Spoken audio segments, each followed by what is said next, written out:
Hello everyone, welcome to Best Recipes with Sharon. Today we're going to be making a very special recipe. It's a treasure because it's been in my family for a long time. And this recipe starts with a basic sweet dough and it can be made into different things. Today we're doing dinner rolls with it. So stay with me and I'll show you all the tips about the do's and the don'ts so that you can make this the first time and have it turn out just right.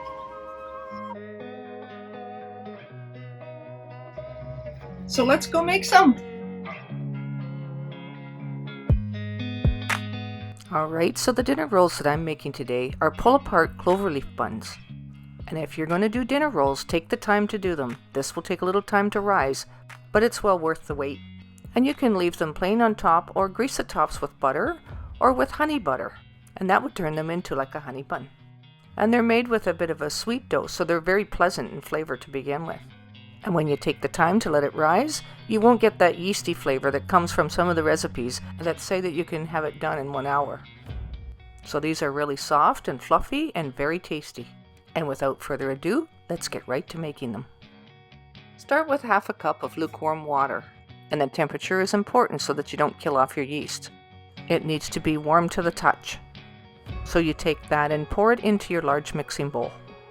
Add 1 teaspoon of white sugar. Then sprinkle in 2 tablespoons of quick rise yeast. And you let that sit for about 10 minutes to dissolve a little bit. The warm water and sugar will activate the yeast. Meanwhile, take a cup of hot water and add it to a medium-sized saucepan. Then add 1 cup of butter. And you'll notice the butter starting to melt in the hot water, which is what we want to happen. So next we'll add 1 cup of white sugar. And we also want that to dissolve in the water. So sometimes I turn on the heat to a medium-low and let it continue to melt a little bit. Stir it quite frequently and help it along. Next, add 1 teaspoon of salt. And you need the amounts of salt and sugar in this recipe that it calls for. I wouldn't recommend cutting back or you'll compromise the flavor. I'd remove this pot off the stove now, and meanwhile in a small bowl, crack open 2 large eggs. And set that aside until you're ready to add it. We need to cool off the mixture in the saucepan before we add the eggs. So add 1 cup of cold milk and stir that together until it's well combined. And this mixture should be cooled off to a lukewarm temperature. If it's still too hot to the touch, continue to stir it and cool it down before adding the egg to the mixture, because your eggs will start to cook in it if they're too hot. And it also will kill off your yeast if you add it to the yeast mixture too quickly. Once that's cooled down to lukewarm, add that to your yeast in your mixing bowl. And we'll add some flour to this first before we add the eggs. This will give it a chance to cool down a little more. And it'll also help to thicken it up a little bit before we add the eggs. I'm using the hook attachment and mixing this together. Now add another 2 cups of white flour and mix again. At this point, I let the mixer do the work. And I let it run for a few minutes just to make sure that the dough is well mixed together and it becomes more elastic.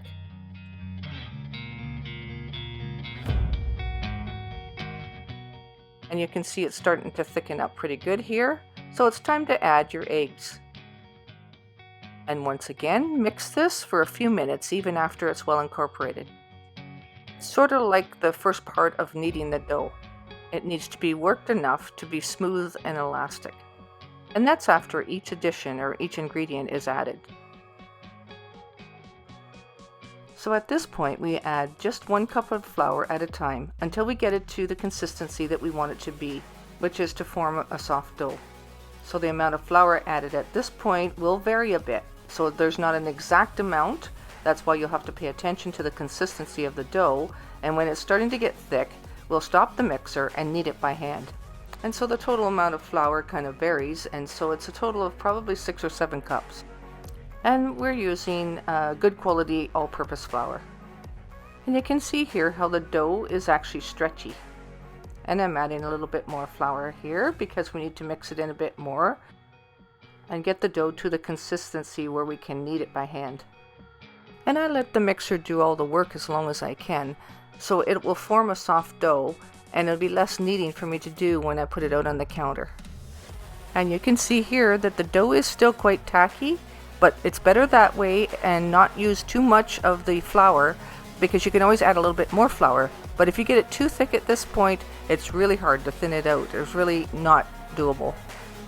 So take your dough, put it out onto a floured surface, and now we'll knead it by hand so that we get it into a smooth texture. And so you can't be afraid to get your hands right in there. And you pull the dough in on itself like this and keep turning it around and pulling the dough in on itself over and over again, still using the least amount of flour that you can. Now here I'll let the dough rest for a little bit while I take and clean out the bowl and then grease the inside. And usually I need to wash the sticky dough off my hands at this point as well. So then I'll grease my hands with some butter and continue to knead the dough to get it into the consistency that I would like it to be. I want it nice and smooth and elastic. Then place the dough in the greased bowl and cover it with a nice towel and put it in a warm place. Let it rise for about an hour and a half or until it's double in size. And try to be patient with it and don't jip your time too much. So the next thing to do is to grease some muffin tins. This recipe will make enough for about 3 dozen. Place a little handful of flour on the counter, and that's just for dipping your knife in, or for when the dough gets a little tacky and you might need just a little bit more on your fingers. But basically, no flour under the dough if you can help it. Let's start shaping our cloverleaf buns. So basically all it is to cut off little pieces of dough and then shape them into small balls that are about 1 inch round. And then place 3 of them in each muffin cup. And take note here how your dough is still moist. So you continue doing the little pieces of dough and making them into balls, and if you get a ball that's a little bit too big, you just chop off a little bit of it with your knife and make them about the same uniform size. I usually take the dough and squish it between my hands and push my finger up in the middle just to sort of make it nice and smooth, and then I put the smooth side up and the rough side down. Or you can continue rolling it in your hands until it's completely smooth before placing it in the muffin cup. And the more you do of these, the better you get at it, and by the time you get the 3 dozen done, you'll be a pro.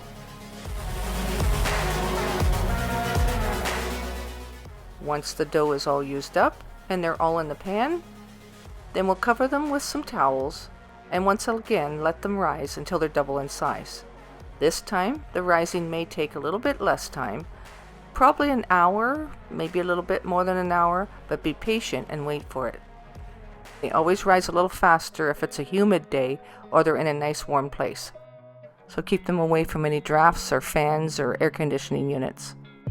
So now that they're ready to bake, you'll place them in the 350-degree oven on the middle rack, and you'll bake them for approximately 10 to 12 minutes or until they're golden brown. And once you've removed them from the oven, let them sit in the pan for a little bit so that they will loosen up and they'll be easier removed. You can grease the top with some butter, or like I mentioned before, some honey butter, and that would be half and half honey. So use the creamed honey and some butter, equal amounts if you're going to do the honey buns. So these smell so good right now, and you can have them as soon as you can get them loosened from the pan and eat them while they're still hot, or you can let them cool off, and they're good cool. For the first day or 2 they're the best because there's no preservatives in them. Everybody raves over these buns, so it's worth the time it takes to make them, and once you do, you'll be making them over and over again. I'm pleased to be able to bring this family recipe to you, and I hope you enjoy it as much as my family does. And thanks so much for watching today's episode, and until next time, happy eating!